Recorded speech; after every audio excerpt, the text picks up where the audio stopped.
Salam tahun baru. Inilah tahun keajaiban, tahun kemenangan, tahun sukacita, tahun berjalan bersama Tuhan. Saudara, di dalam tahun ini ada sebuah tema yang Tuhan taruh di hati saya, yaitu keseimbangan.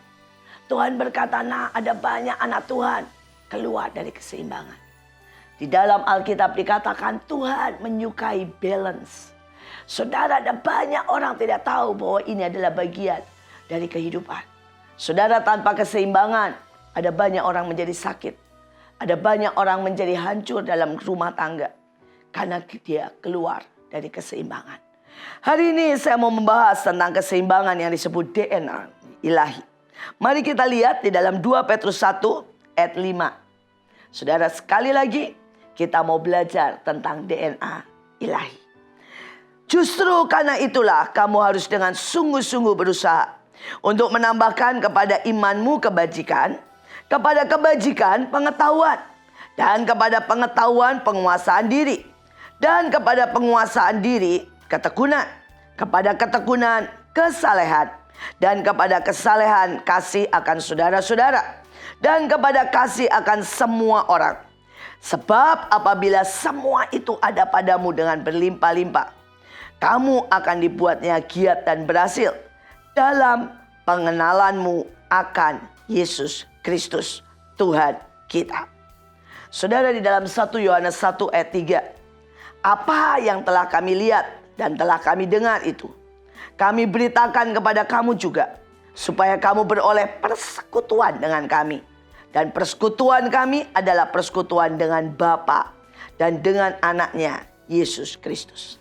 Saudara, di satu sisi ada banyak orang yang berkata, pada waktu saudara, kita itu punya persekutuan dengan Tuhan, ya seperti pokok anggur, maka otomatis hidup kita akan berbuah. Maka otomatis hidup kita akan menjadi berkat. Maka otomatis hidup kita akan diubahkan. Saudara, dan itu benar. Tetapi Alkitab juga berkata yang sama. Di dalam sebuah keseimbangan, saudara. Saudara, Alkitab bilang itu tidak otomatis saja, nak. Tetapi alangkah baiknya kalau engkau mau punya DNA ilahi, mau punya karakter ilahi, mau punya saudara keberhasilan dan kesuksesan, dimulai dengan unity, dimulai dengan persekutuan dengan Tuhan, dimulai dengan hubungan yang intim dengan Tuhan, tetapi kepadanya ditambahkan kebajikan. Kepadanya ditambahkan pengetahuan. Kepadanya ditambahkan penguasaan diri. Mari tambahkan bagian kita. Itu bagian kita, saudara. Bukan bagian Tuhan. Kesalehan. Saudara, itu sekali lagi bagian kita untuk belajar mengasihi. Bapak, Ibu, dan semua yang saya kasihi. Banyak orang yang berkata, ya saya tidak bisa berubah. Karena Tuhan belum mengubahkan. Beberapa berkata, saya nggak dipakai di dalam pelayanan. Karena Tuhan tidak memberikan pelayanan kepada kita. Tetapi saya berkata sekali lagi, biarlah tahun ini kita seimbang. Saudara, saya begitu rindu memakai beberapa orang. Saya sangat rindu karena saya sangat mengasihi. Saya lihat hidupnya punya potensi. Saya lihat hidupnya sebenarnya menyintai Tuhan. Tetapi sejujurnya ujungnya saya tidak pernah bisa beri. Kenapa? Saudara, dia tidak punya pengetahuan. Dan bagaimana mungkin saya bisa mempercayakan pekerjaan misalnya sebagai penulis, sebagai sekretaris, kalau dia tidak punya pengetahuan komputer. Kalau dia tidak bisa, saudara, untuk melakukan apapun dengan cepat. Kalau dia bahkan untuk menulis buku-buku saya, dia tidak bisa, saudara, untuk mengetiknya, saudara, dan mengeditnya. Bagaimana saya bisa taruh seseorang untuk menjadi bagian medsos, saudara, yang setiap hari harus membalas begitu banyak ribuan pertanyaan. Kalau dia tidak punya pengetahuan tentang firman Tuhan. Kalau dia tidak punya pengetahuan, saudara, tentang juga gadget. Seringkali kita butuh keseimbangan. Saya sangat ingin memberikan, saudara, kepada banyak orang sebuah pelayanan yang ajaib. Sejujurnya dalam 2 tahun belakangan ini kami mendapat tawaran, saudara, untuk membuka sekolah lebih dari 10 tempat di seluruh Indonesia. Saudara, dan itu sangat-sangat saudara membuat saya bergelora. Saya ingin bahkan di 34 provinsi ada sekolah. Sekolah yang tidak hanya bicara tentang ilmu, tetapi sekolah yang merubah masa depan, merubah karakter, memberikan kepada anak-anak itu pengenalan akan Tuhan. Saudara, karena seringkali di dalam gereja mereka cuma dapat 2 jam tentang Tuhan. Tetapi pada waktu kita punya sekolah, maka kita bisa memberikan kepada setiap anak dalam satu hari minimal 7-8 jam. Untuk mereka berjalan, mengenal, fondasi diletakkan, dan mereka menjadi orang yang berbeda. Saudara, tetapi betapa susahnya mencari gabungan seseorang yang satu sisi cinta Tuhan, satu sisi berintegritas, satu sisi sangat-sangat bisa dipercaya, tapi di satu sisi berpengetahuan. Saudara sangat-sangat tahu tentang saudara firman Tuhan, tentang karakter anak, tentang bagaimana saudara ilmu psikologi. Dan tahukah saudara, untuk sebuah sekolah, saudara menjadi guru, saudara minimal S1. Dan seberapapun orang itu hebat, kalau orang itu tidak S1, saya tidak bisa menjadikan dia seorang guru. Bapak Ibu, keseimbangan. Keseimbangan. Berapa banyak kita harus hari-hari ini menambahkan kepada hidup kita.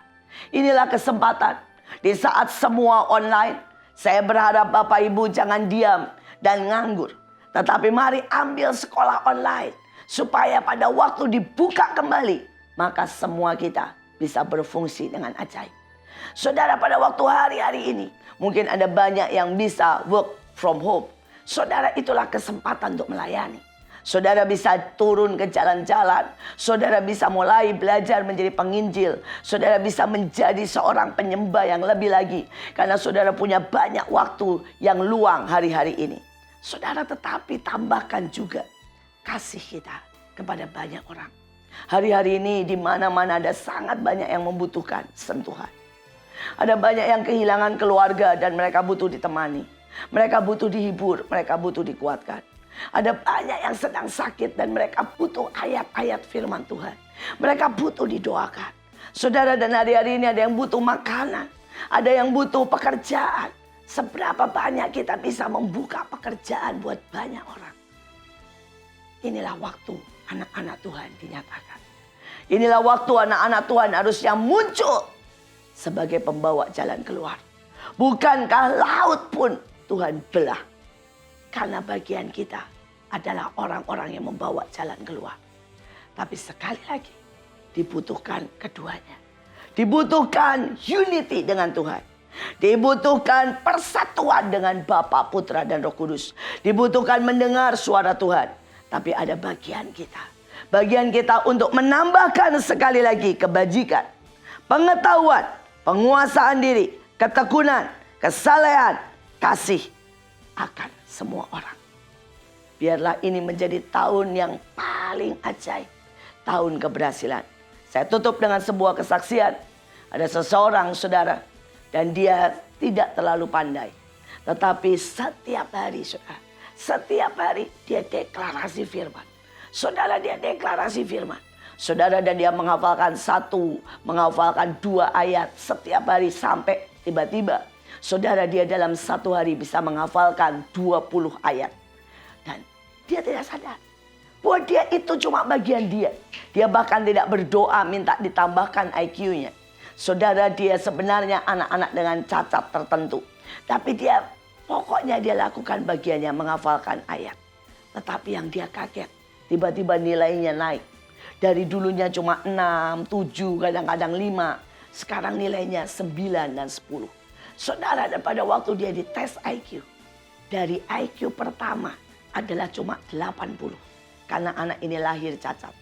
Tiba-tiba pada waktu dia dites, saudara, setelah sekian lama, saudara, lebih dari 3 tahun dia menghafalkan ayat, IQ-nya menjadi 130. Orang kaget. Saudara, dicek apa yang salah dengan anak ini. Saudara, tidak ada yang salah. Tidak ada yang salah dengan cek IQ, saudara. Saudara, tetapi pada waktu ketekunannya, membuat dia, saudara, disambar Tuhan. Roh Allah bekerja, membaca firman dan mengingatnya. Ternyata membuka begitu banyak syaraf. Dan anak ini berubah menjadi seseorang yang sangat-sangat berhasil. Biar hidup kita menggabungkan bagian Tuhan dan bagian kita. Tuhan Yesus memberkati.